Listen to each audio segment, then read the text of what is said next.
우리 창세기 22장 9절로 14절까지 말씀 봅시다.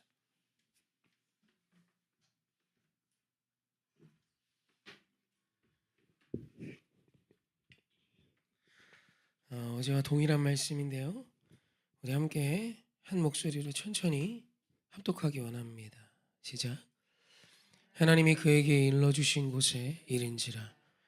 이 아브라함이 그곳에 제단을 쌓고 나무를 벌려놓고 그의 아들 이삭을 결박하여 제단 나무 위에 놓고 손을 내밀어 칼을 잡고 그 아들을 잡으려 하니 여호와의 사자가 하늘로부터 그를 불러 이르시되 아브라함아 아브라함아 하시는지라.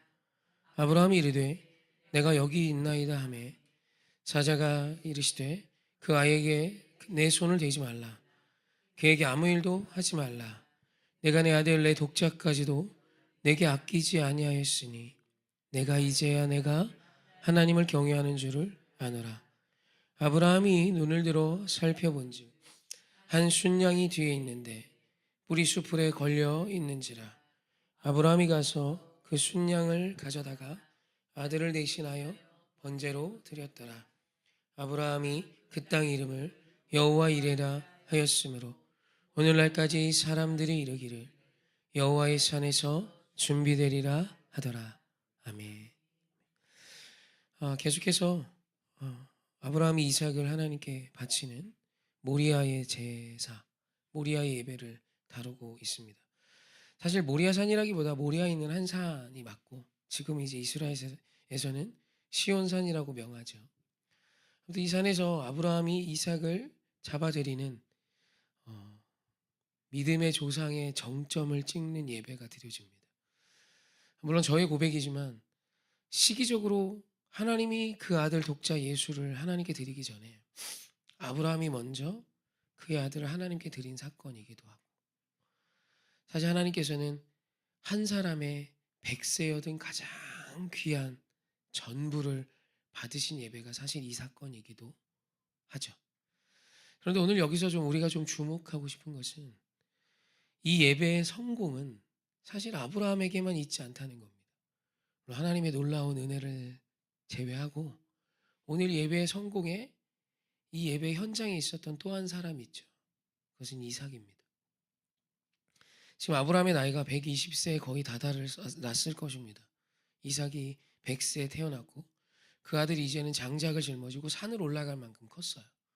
정확히 그 나이가 몇인지 모르지만 그래도 10대 후반은 되지 않았을까 싶습니다. 이제 건장한 청년의 지경에 오를 수 있는 이삭이죠. 그 이삭이 아버지와 함께 올라갑니다. 이삭은 말씀을 보면 알지만 제사를 드렸었습니다. 꽤 자주. 아브라함이 그랬겠죠. 그때마다 어린 시절 아버지를 따라 제물을 잡아 하나님께 드리는 제사를 이삭은 함께 했어요. 그래서 묻죠. 아버지 다 있지 않습니까? 나무도 있고 불도 있는데 하나님께 드린 제물은 어디 있나요?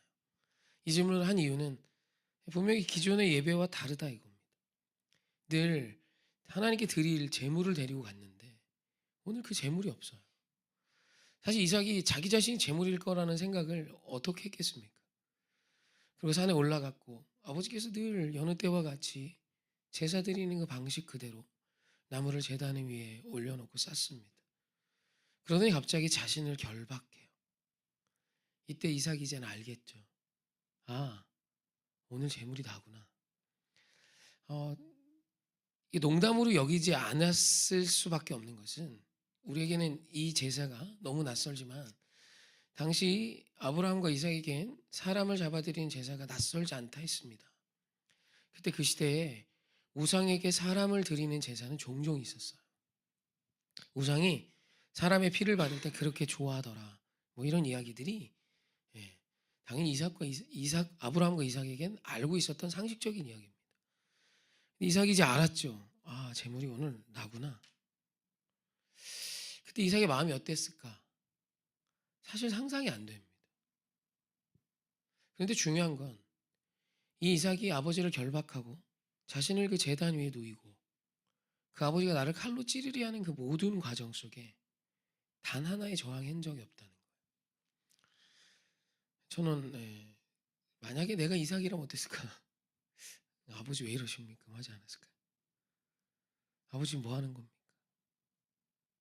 나를 지금 잡아서 제사하는 겁니까? 도망가지 않았을까요? 뭐 이제 120세를 넘긴 아브라함, 120세에 가까운 아브라함을 뭐 그 한참 젊은 아이가 제압하는 게 어려운 일이었을까? 그렇지 않았겠죠? 근데 이삭은 조금도 그 아버지에게 저항하지 않습니다. 그리고 칼을 들어 자신을 찌르려는 그 순간까지 그 모든 상황을 받아들이죠. 사실 그럼 여기에 도대체 이삭의 이 선택엔 어떤 것들이 작용했을까? 수많은 요소들이 있을 수 있지만 그래도 분명한 한 가지는 내 아버지 아브라함을 향한 공경입니다. 부모의 선택을 아멘으로 받을 수 있는 복된 자의 모습인 거죠. 사실 오늘 좀 도전하고 싶은 것은 이삭과 같은 믿음이 아니라 이삭의 아버지가 가졌던 아브라함의 그 모습이 부모된 우리에게 또 이 땅의 부모된 수많은 자에게 시작되기를 도전하는 시간입니다. 하나님께서는 십계명을 주시며 사람과 사람 사이의 첫 계명을 내 부모를 공경하라로 여십니다. 그리고 6계명이 살인하지 말라요. 그러니까 하나님께서 인간과 인간관계 아주 중요한 반드시 지켜야 되는 첫 번째 가치가 부모 공경이에요.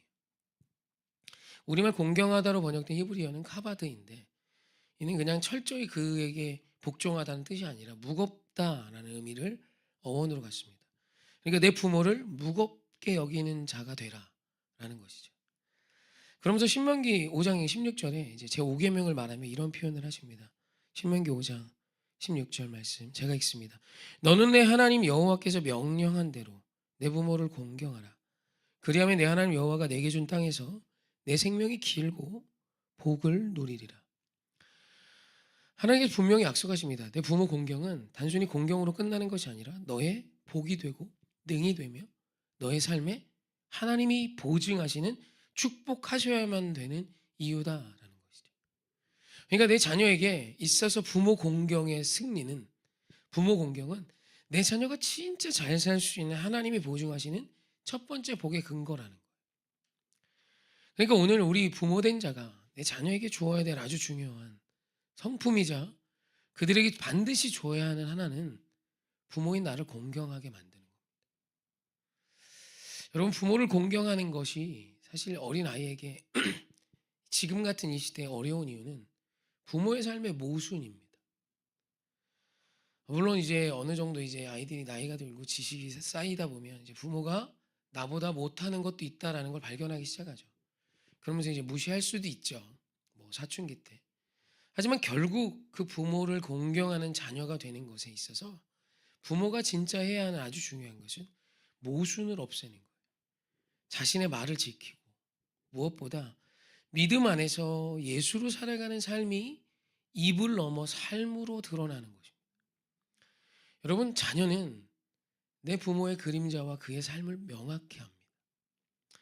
그래서 세 아들을 아주 잘 키워내신 한 사모님께 이렇게 인터뷰를 하는 과정 속에 그 아들이 이렇게 인터뷰를 한번 했어요. 사모님도 하고 아들 셋 다 서울대를 나왔습니다. 사모님 아들들이 뭐 과외 한번 못 시켰죠. 근데 그 어머니가 서울대를 나오셨어요.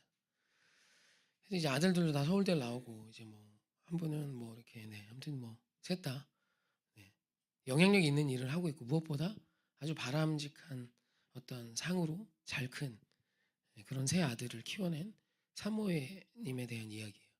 그런데 이제 아들이 이런 인터뷰를 합니다. 어머니에 대해서 어떻게 생각합니까? 라는 내용인 것 같았어요. 그때 그 아들의 이 고백은 저는 저희 어머니를 존경합니다. 존경하게 된 계기가 뭡니까? 라는 고백에서 사실 어머니를 존경하게 된 계기는 어머니를 이해할 수 없는 일이었습니다. 로 시작하면서 제 어머니가 서울대를 나오셨는데 제 어머니가 그 재능과 그 학벌로 가난하고 어려운 아이들을 계속 가르치더래요. 공짜로. 그냥 서울대 나온 사람이면 과외를 해도 꽤 받을 건데 목사님 사모님을 하면서 형편도 안 좋은데 집도 어려운데 어린 아이들을 계속 무료로 가르치는 거예요. 그래서 많은 아이들을 이렇게 잘 가르치셔서 좋은 대학도 보내고 특별히 그 아이들을 가르치며 그들의 인성과 그들의 삶을 많이 돌봐줬대요. 처음엔 화가 났답니다. 지금 형편도 어려운데 계속 이런 일에 어머니가 애를 쓰는 것도 화가 났고, 그리고 또 하나는 나 이외에 다른 자녀들을 그렇게 사랑해주는 모습이 싫었답니다. 그래서 내 어머니가 하는 일 중에 제일 싫었던 일이 사실 그 일이래요. 그런데 그 어머니에게 한 번은 물었답니다. 엄마, 돈도 없고 힘든데 돈을 좀 받지. 엄마 능력도 있는데 가서 일을 좀 하지. 그때 어머니에게 돌아온 답이 이 답이었어요. 하나님이 주신 은혜로 거저 배운 나의 지식을 내가 저 아이들을 가르치는 것으로 돌려드리는 것뿐이야. 내가 좀 가난해도 저 아이들을 가르치는 게 하나님이 내게 맡겨주신 사명이야. 그 이후로 그 어머니의 삶을 그 아들이 이해하기 시작하고, 그리고 자신도 어머니와 같은 삶을 살기로 결정하기 시작하더래요. 나였던 이익을 위한 선택이 아니라 하나님이 나에게 맡겨주신 것을 위한 삶을 살아가는 것이죠. 당연히 그런 사람이 잘 되겠죠. 잘 돼야죠. 사실 그 고백을 사실 잊지를 못합니다. 그래서 제가 설교 중에도 종종 이야기한 것 같아요. 그 어머니는 공경하는 것, 내 자녀에게 나를 공경하는 삶을 완벽하게 가르쳐준 어머니인 거죠. 내 아이를 앉혀놓고 너는 나를 공경해야 복이 임한다. 물론 그 말을 듣고 아멘하는 아이들이 있었으면 좋겠지만, 사실 이 시대 속에 수많은 정보의 물결의 홍수 속에 살아가는 아이가 내 부모를 존경하고 공경하긴 정말 희귀한 일입니다.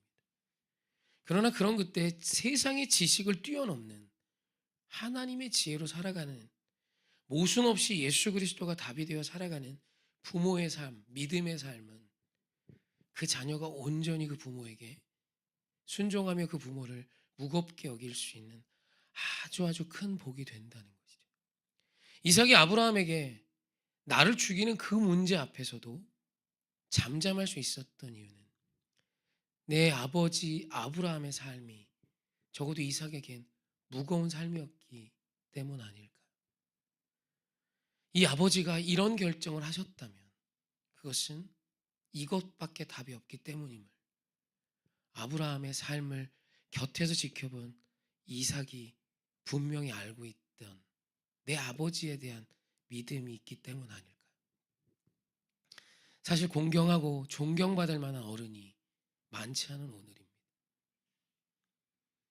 내 부모들도 늘 세상의 높은 자들을 비난하고 있고, 수많은 사람들이 늘 비난과 비방만이 가득한 오늘 이 시대 가운데 존경함을 받을 만한 어른으로 서 주십시오. 여러분, 이 영향력은 실로 위대한 것입니다. 예수를 믿기 때문에 예수 그리스도가 답이 되어 살아가는 모순이 없는 믿음의 오늘이, 믿음의 고백이 있는 오늘이 내가 높아짐이 아닌 낮아짐을 기뻐하며 예수 그리스도를 닮은 삶을 살아내는 하루하루가 쌓이면 그 어른을 바라보며 자라가는 아이의 내일은 여러분 이삭과 같은, 요셉과 같은, 다니엘과 같은 믿음의 어떤 위대한 용사들을 세워가는 통로가 되지 않을까요? 그래서 오늘 이 기도의 시간은 그것을 좀 사모했으면 합니다.